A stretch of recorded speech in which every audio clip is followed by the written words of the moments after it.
Mas uma coisa, comandante, até outro dia a gente estava conversando sobre isso, é exatamente que as pessoas precisam começar a olhar as coisas com uma visão um pouquinho mais ampla. O que o Fernando falou, a gente teve uma live hoje de tarde, para vocês, né? Para mim já era de noite, onde a gente discutiu exatamente isso. Muita coisa do que acontece na Ucrânia está relacionado com o que acontece em Israel e vice-versa. A gente tem grupos de militares, PM6 ou como quiserem chamar, atuando nos dois ao mesmo tempo. Sai de um, vai para o outro, vem de um, sai do outro. Eles fazem intercâmbio de enfim, conhecimento militar e tudo mais. Quando eu comento lá no canal sobre a questão de Terceira Guerra Mundial, eu nem coloco o momento como hoje, como 2022 ou alguma coisa assim. Eu vou lá para 2001, quando iniciou a Guerra ao Terror. Eu já vi o comandante comentando muito sobre a questão do desenvolvimento desde a Guerra ao Terror até agora.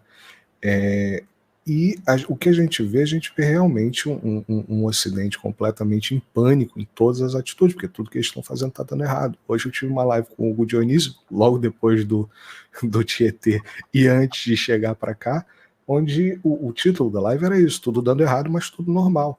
Né? Mais um dia no Ocidente de tudo dando errado. E eu ontem, quando eu tive a live com o Larry Johnson, eu perguntei exatamente sobre essa questão. Teve aqui um colega que perguntou sobre a resposta do Irã, né, que está demorando demais e tudo mais. Esse final de semana, eu vi uns relatórios muito interessantes de mísseis do Hezbollah, que disseram que foi um monte, e aí que eram os Katyusha, mas também não eram os Katyusha, mas foi só um sinal.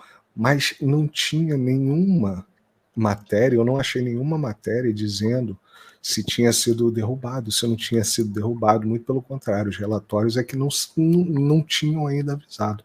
E quando eu questionei isso ao Larry Johnson, o que ele me falou foi exatamente o que eu tinha entendido daquilo.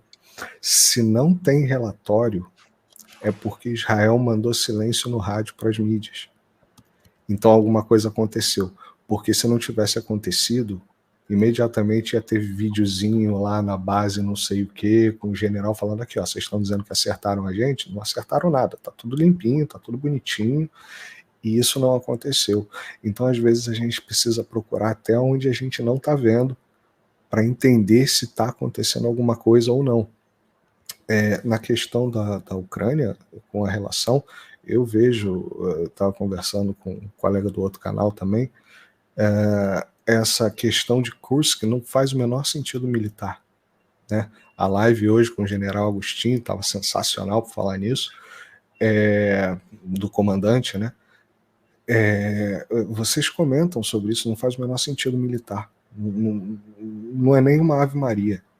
Que ele não chega a dar cara de desespero.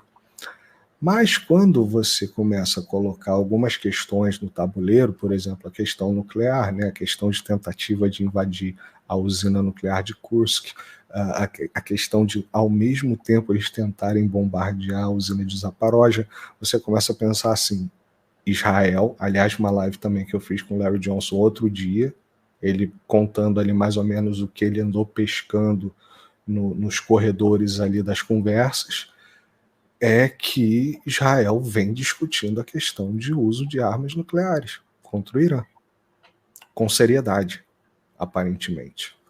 Eu coloco isso como fofoca de corredor, mas fofoca de corredor que vem de um analista da CIA. Então, pelo menos vamos prestar atenção nisso.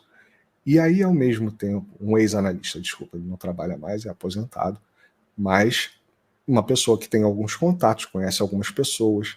Mas quando você vê esse tipo de conversa acontecendo, e aí, ao mesmo tempo, do outro lado, você vê um ataque que não faz o menor sentido militar, o menor sentido propagandístico, o menor sentido em nada, mas volta-se a falar em bomba suja, né? Se a gente lembrar 1 ano e meio, mais ou menos atrás, eles falavam na bomba, teve aquela crise da bomba suja, que foi até uma coisa que a gente comentou hoje, do soft power de Hollywood, lá no Tietê, quando se falava em bomba suja, se falava em artigo 5, né? A gente vai causar um vazamento nuclear, uma bomba suja, isso vai vazar para a Europa, e aí a Europa vai ter que acionar artigo 5. Dessa vez ninguém está falando de artigo 5. Mas o Natanael está falando de criar uma OTAN com Israel e falar de artigo 5 com Israel. Então, assim, pode ser que eu esteja hiperconectando as coisas, e eu faço isso demais. Mas que as coisas começam a fazer muito mais sentido quando você olha em volta, em vez de olhar só para aquele ponto, elas começam a fazer muito mais sentido, porque o sentido técnico, militar, não tem nenhum.